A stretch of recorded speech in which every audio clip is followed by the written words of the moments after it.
Now your hosts, Ryan Kane and Zach Daughtry.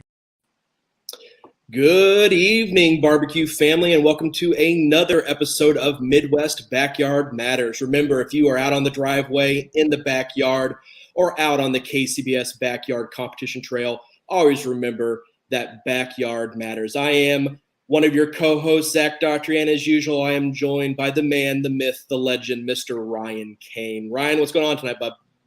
Not too much. What's up for you, man?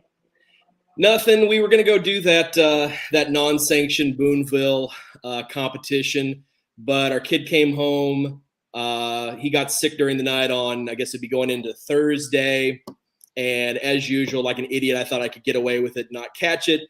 And then at midnight on Friday, I started throwing up, and not a good situation. So immediately contacted the competition, said, look, there is no way that we can make it and do that competition, because I wasn't about to go out there in 103-degree heat with stomach flu. So not very fun. So yeah, we did not get to compete this weekend.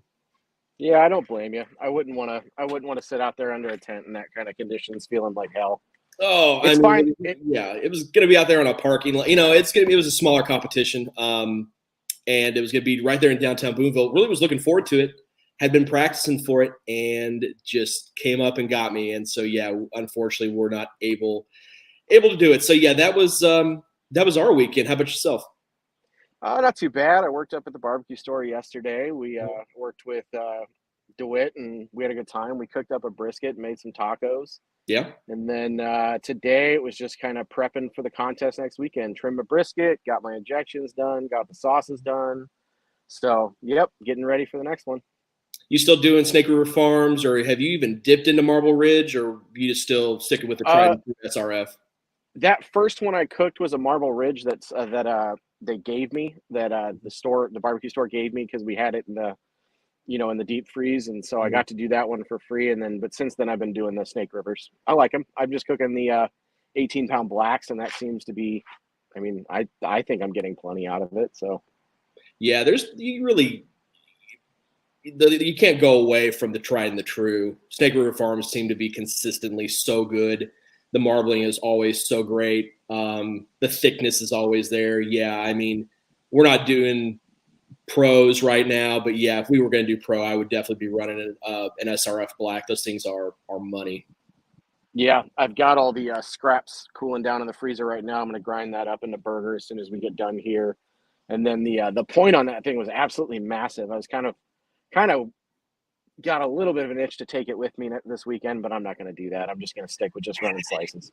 Yeah, I think it's just one of those things, like, you don't want to have that extra variable, right? Because it's like, if you want to concentrate on your 6 slices, then you got to turn around and make sure you got 6 great burn-ins, and at least 6 great burn-ins. And so I've just learned that it's not even worth even to take that point. Just keep that at home and cook up burn-ins for yourself, or do something else with it. We tend to make sausage with our leftover trimmings. Like, we'll make like boudin and stuff like that, and it always is always great. We've done burgers too, and it's always good to use those scraps for stuff that you could eat at home, because Lord knows they cost too much to be throwing that away. I'm not like those guys on the league. You just see them throwing those big old chunks of scrap into the trash. I just almost retch when I see them do that. Like, I can't not afford to be throwing away that kind of brisket.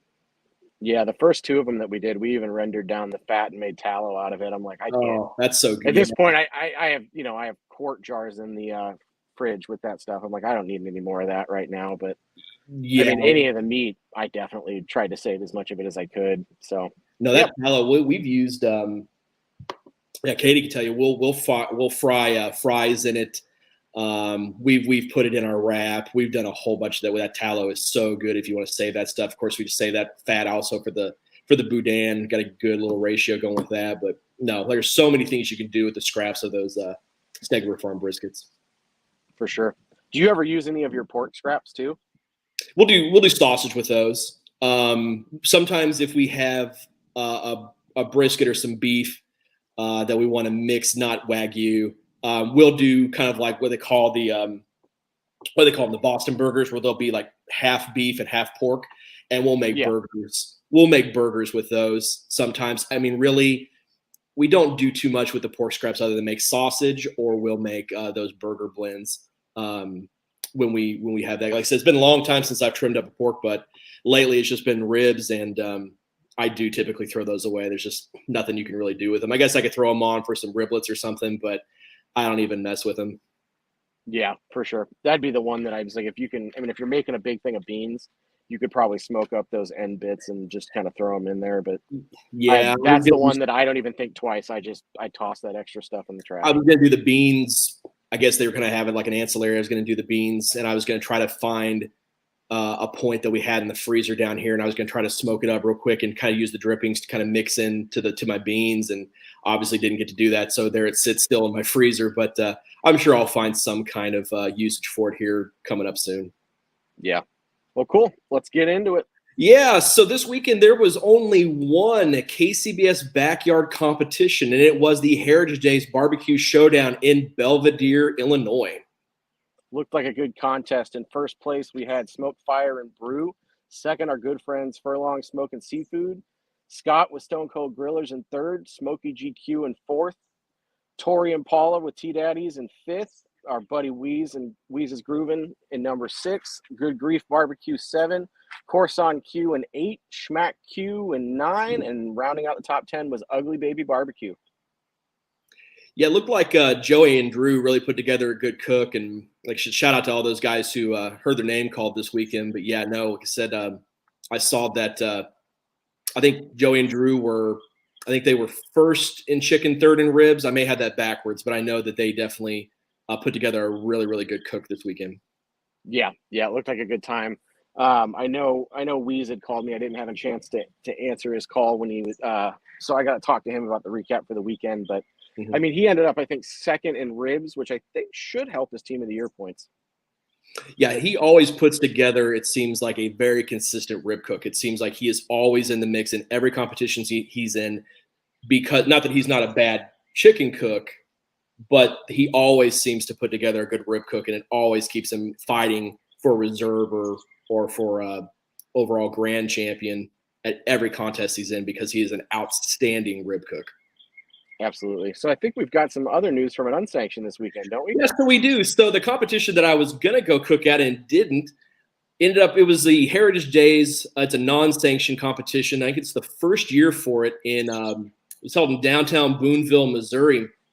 Our good friend Bradley Volmer of Meats My Mistress he swept every single category. This was not only his first call at a barbecue competition, but he swept every single category, and that was chicken wings, pork steak, and ribs, and walked away as overall grand champion of the Heritage Days competition. So huge congratulations to Bradley. Ryan, you know this as well as me.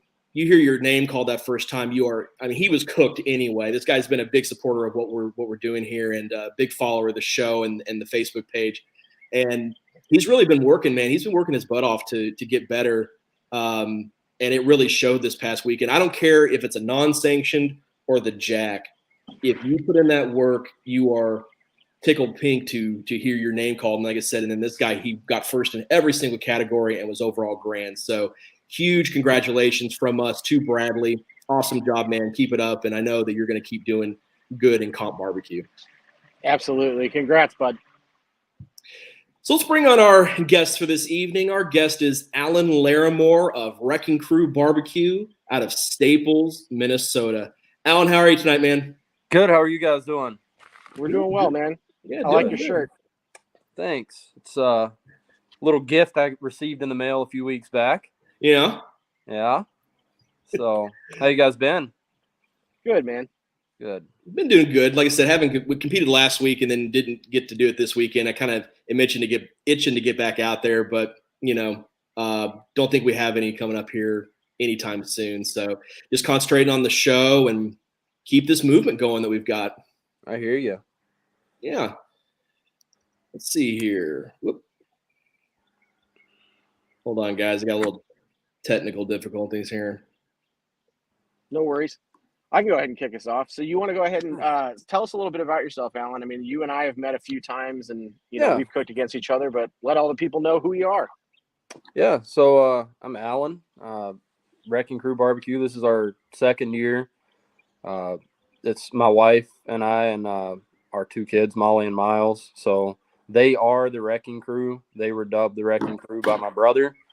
So when we were searching for team names, we were just sitting around having dinner with my brother one night, and he's like, "You guys should just be Wrecking Crew BBQ." So that's where the name came about, and that's the story behind that, I guess. It's second year going into this stuff, and it's been a wild ride. I mean, it was not your conventional way to start in barbecue for sure, but we'll get into that, I guess, a little later.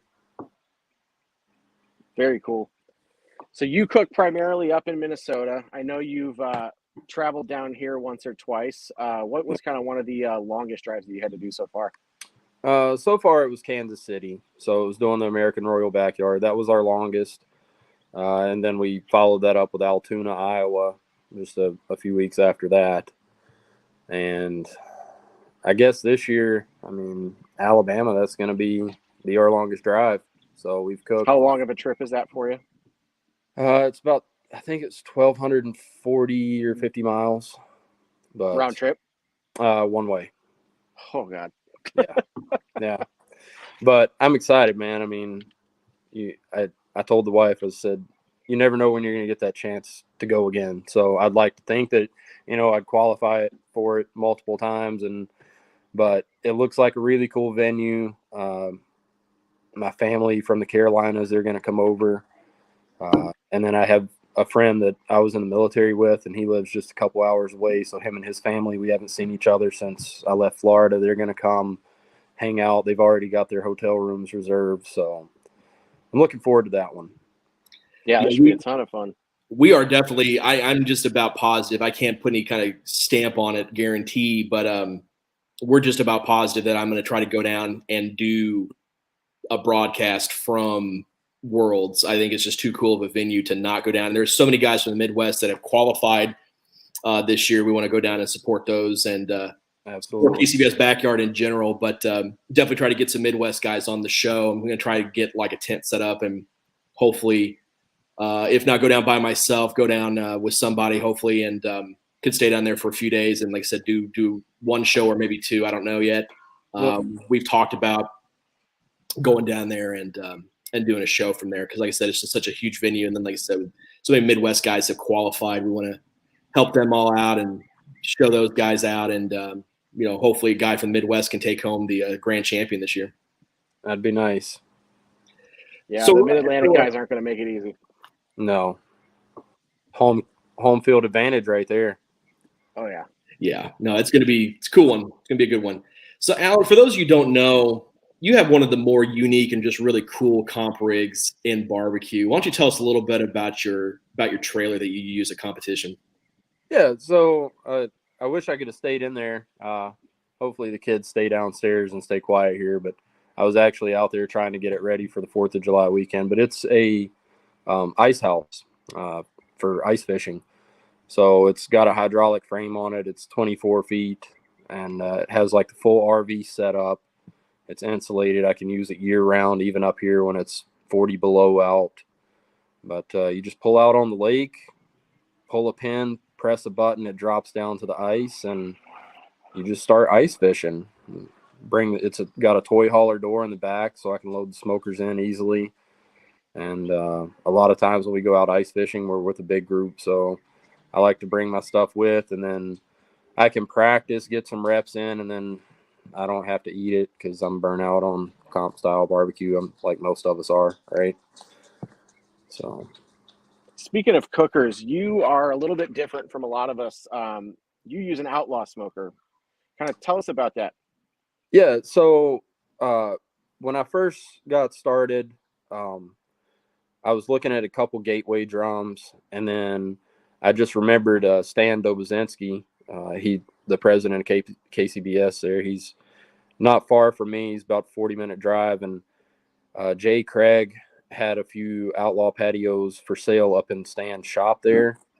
And I just remembered like months before that Stan had posted he had these things in his shop. So I called him up and was like, hey, do you got one left? And he's like, well, I got 2 or 3 here. So he invited me over. We cooked on his wife, Tanya's. She has that little patio model as well. So I did a practice cook on that. I love the way it cooked. It works well for me up here. It holds temp really well. I love the fire management part of it. To me, it's a more authentic feel. I mean, I was cooking on pellet grills before, so I wanted something a little more challenging. And to be honest, though, the thing runs so smooth, it's like a pellet grill. I mean, once you get your fire set, can almost set it and forget it. And about every 30 minutes or so, walk back and check it, throw a stick if you need to. But I love the thing. It's a great cooker. Given that that's an offset, are you cooking low and slow, or are you cooking more the hotter, faster hybrid that a lot of those guys have been doing recently? Yeah, no, I cook at 300.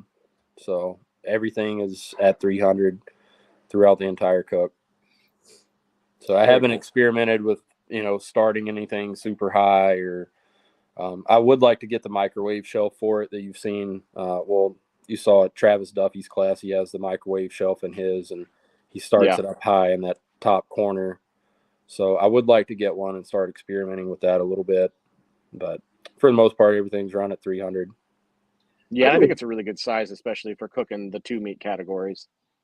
Yeah, everybody's like, "Oh man, that thing's gigantic," but realistically, I mean, I'm not at that point where I'm just confident enough to back down to like 8 or 10 pieces of chicken. So I'm still cooking 16. So when you get 2 half pans and 4 racks of ribs in there, there's really not too much room to play with. I mean, you still got some, but it's getting tight at that point for me. I like to leave a little space. I don't want everything crammed in there. So, but it suits me well. So, yeah, I can't really think of too many guys who cook low and slow anymore. I mean, Ryan, do you know of any guys on either circuit that do just a traditional low and slow cook, or is it mostly everybody really switched over to cooking hot and fast? Well, I don't know necessarily how low and slow they are. I mean, I know one of the guys, like Joe Pierce, he starts really early in the morning with his big meats. I mean, I think he's up around 3, and usually, at least of the ones I've been at with him, he's the first guy you ever see up. Usually I'm getting up at 3 in the morning to go to the bathroom, and he's already up, firing up his pit, getting going. So, Yeah. but even though I don't know whether or not he's even cooking that low and slow anymore, but it works. Yeah, I think gone are the days, or the old, the pit masters, where they're up, setting their fires, night before, and putting their briskets on at like 10 o'clock, 11 o'clock at night, and cooking all night. I think those days are gone the way of the dodo, at least for the foreseeable future. It seems like everybody has really caught on to the greatness of, and the, just the results you get cooking hot and fast on drums or whatever it may be. I think it's the sleep. I think people enjoy sleep. There's something to say about that, man. And I mean, really, no, you don't see guys out there in those lawn chairs, all night watching their fires, cooking their big meats. It's just so much more convenient just to throw those meats on the can or like Alan, and just do it at 5, 6 in the morning instead of doing it the night before. For sure. Yeah. So, Alan, one of the fantastic events that you are involved with is the Hometown Hero Outdoors-BBQ Bootcamp. Why don't you tell us about that event and how you got involved with it? Yeah, so I guess to give a little backstory, Hometown Hero Outdoors is a 501c3 nonprofit. It started here in Minnesota in 2017, and we've since grown to 26 states, I believe, now. So we cover most of the Midwest. We're starting to get out on the West Coast a little bit. Our president just moved out to Oregon. He's still active duty military, so the West Coast is going to fill in pretty quick. And then we've got some of the East Coast states in as well. But the event started 2019 was 2019 was our first year that we did it. So Steve Wisher, he's a Pro Series cook, Borgie the barbecue butcher. He worked with my wife, and they just happened to be talking one day, and Steve was like, "Hey, I would love to, maybe get a competition barbecue class going for this organization. How can I get this going? So she put us in contact with each other. Steve and I hit it off right away. We became good friends, and he lined up all the cook teams. I knew pretty much nothing about competition barbecue at that point in my life. So he lined everything up, and he was like, all you got to do is get guys there to fill seats. So we ran the first year, and it seemed to be a great success. And then COVID year hit, so we had to skip that year. And then we just continued to build on it. It's a crash course introduction to competition barbecue for military, active, whether they're active duty, veterans, or law enforcement. Mm-hmm. So we bring these guys in, and the first year they didn't quite get to see, a whole lot of the meat trimming and stuff like that. So they pretty much showed up, and all the big meats were on already. So they got to sample that stuff and see what it tastes like. But then as the event grew and we learned, from previous years, we've opened it up to where if they want to come into town on Friday night and see, us prepping our meat and everything else, they can do that. And then we also this year added we had designated teams that would pick a protein, and they would demonstrate how to trim, inject what you're looking for in that selection process of your proteins. And then they cooked it, and we essentially just raffled it off at the end of the day and sent somebody home with a pork butt and brisket, stuff like that. That's awesome. Yeah. So how special is that event for you? Just kind of be able to give back, do those types of things. What does that mean for you to kind of be involved with that? Yeah, it's so Hometown Hero Outdoors, our mission, we serve active military, veterans, and law enforcement, and our whole purpose, our mission is to get these guys outdoors doing different things as recreational therapy.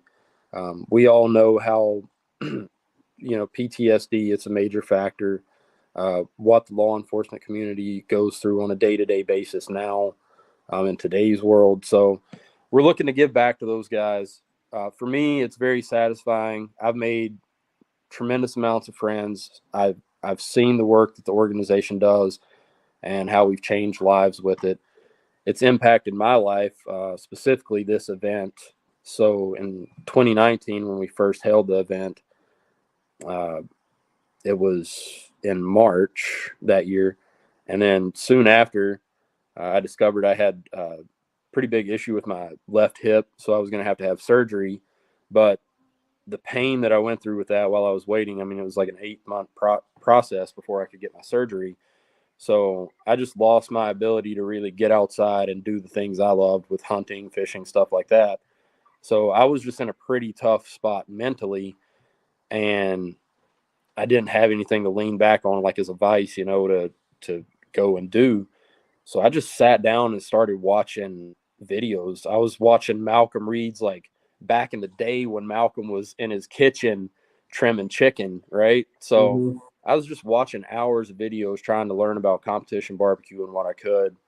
And then in August, they had moved Minnesota and May contest here back to August that year in COVID. Stan Dobozinski called me up and was like, hey, would you want to come judge this?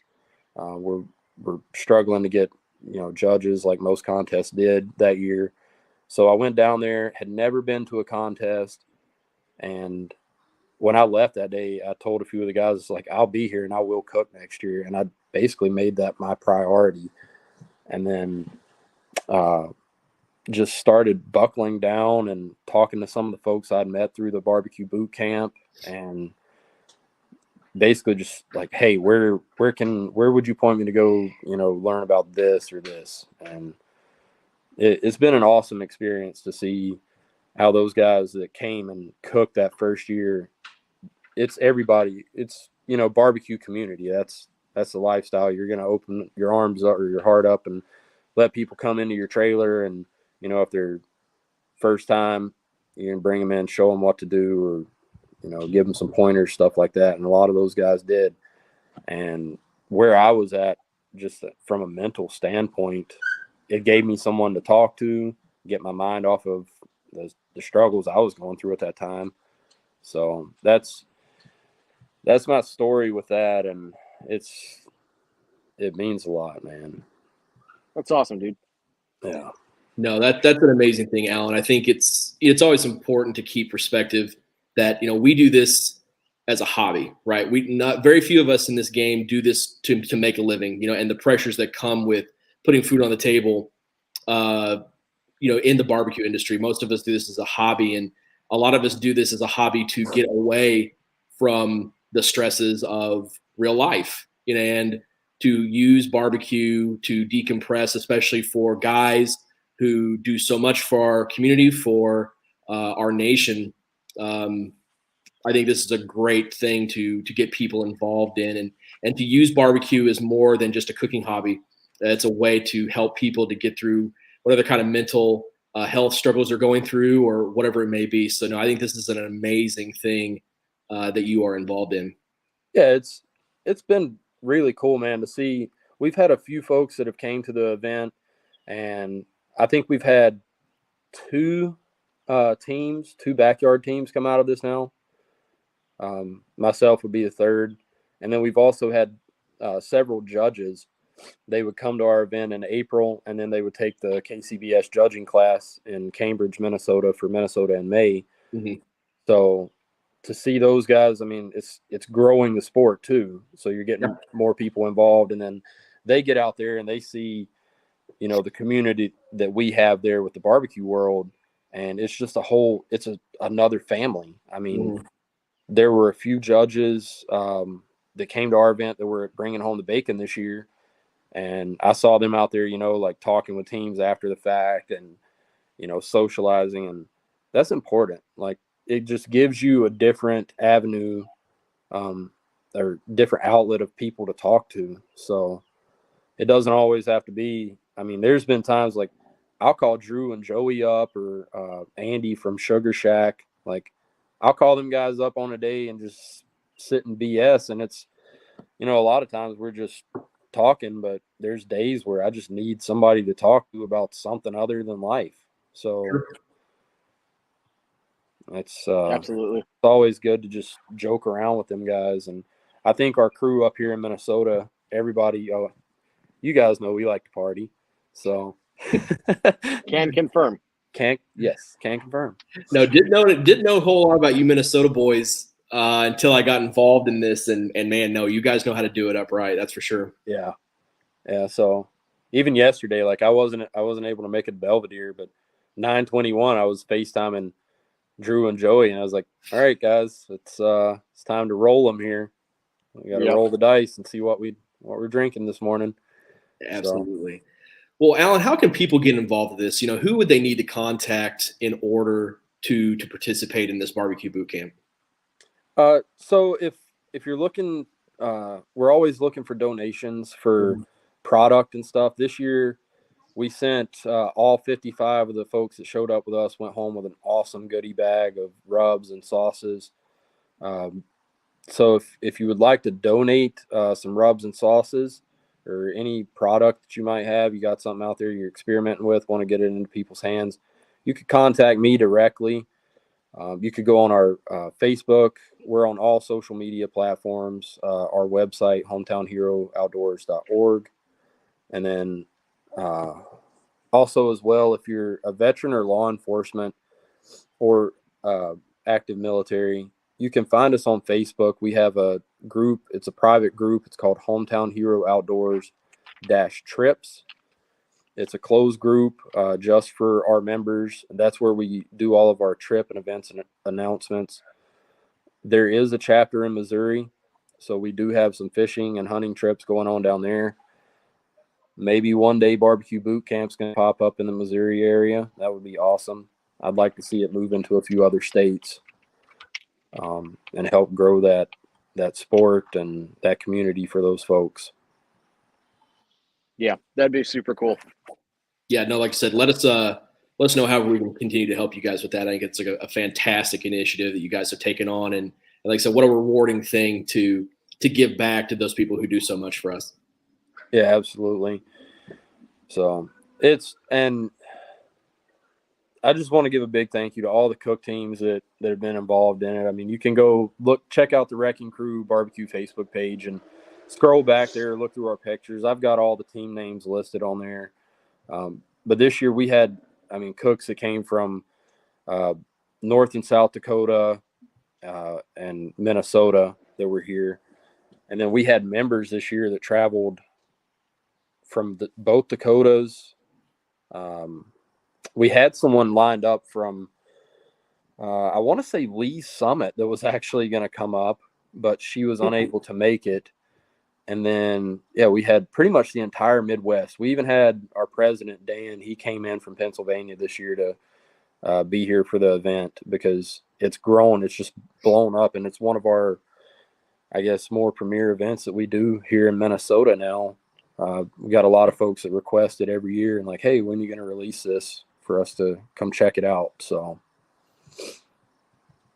that's awesome. Yeah, hopefully we can get something down here for that because I'm sure Zach and I would definitely be happy to lend a hand when we can. Absolutely.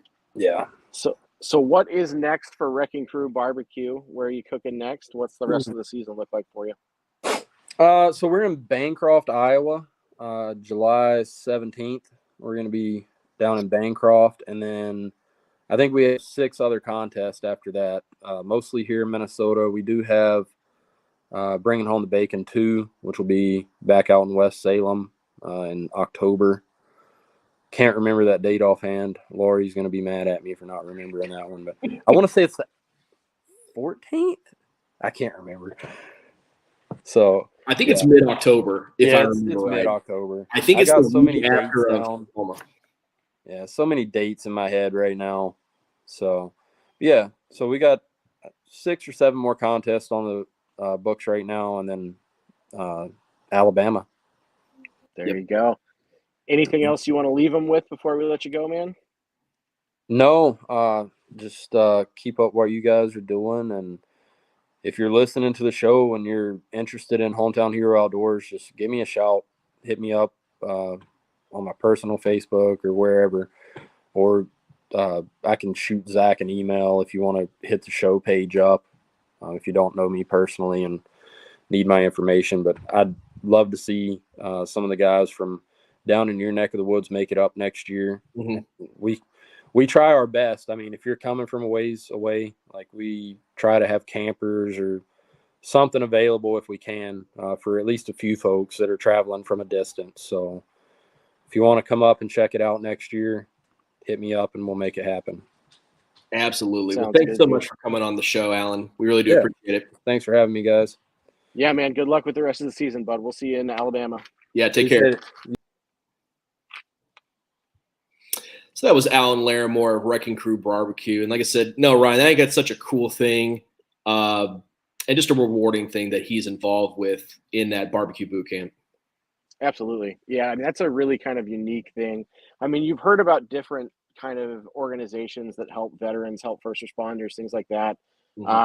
Just kind of get back out there and do the things that they love to do. And I think it's such an obvious thing for barbecue to be involved, but it's kind of amazing that we haven't thought of it before. I mean, I guess in a way, Operation Barbecue Relief kind of gets, they're kind of adjacent to that, but it's such a great idea. I hope to see that it grows definitely out here. Yeah, I think one of the things that's so important about it is that decompression kind of mental health aspect, to get people out of those very high stress environments and to allow them to decompress from the rigors of their jobs or their past through barbecue. It's just another example of how the barbecue family across the country gets involved to help out people in a variety of ways. It's just one of those just really, really cool things. Like I said, I'm a big supporter of what Alan and that group is doing, using barbecue for that. Absolutely. I'd never sit there and say that my job is really that stressful. I mean, sitting at a computer all day really isn't that bad. But I mean, even I use competition barbecue or just cooking in general as a way to kind of decompress and get away from everything that you've got to worry about. So I can definitely see the value in that.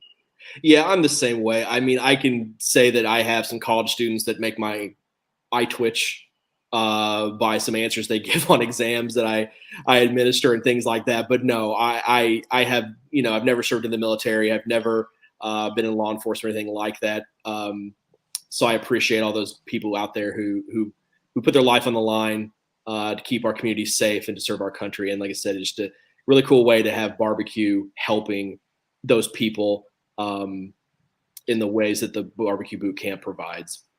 For sure. Absolutely. Well, another successful episode in the books. Yeah, we're moving right along. So just check the Facebook numbers, and we are over 700, and I think we're at 726 exact. We have in 60 days, we've gone up 211%. So really, if you guys are not involved in the Midwest Competition Backyard page on Facebook, please follow us there. Follow us on YouTube or follow the show. Like I said, our group is growing and growing. It's pretty unbelievable where we're at from where we started. Absolutely. Yeah. Well, we hope you continue to find value in what we're doing, and we certainly enjoy bringing it to you. So thanks again, Zach, for putting everything together. Hey, really, my pleasure, Ryan. I'm happy to do it. So this has been another episode of Midwest Backyard Matters, proudly presented by Man Meat BBQ. Whether you are out in the backyard, out on the driveway, or out on the KCBS Backyard Competition Trail, always remember that backyard matters. Have a good night, everybody. Stay frosty. Midwest Backyard Matters, brought to you by Man Meat BBQ. Additional sponsors: American Fire Barbecue and Grilling Supply, Sofa King Awesome Barbecue, Trauma Hogs Barbecue, and Hunsaker Smokers.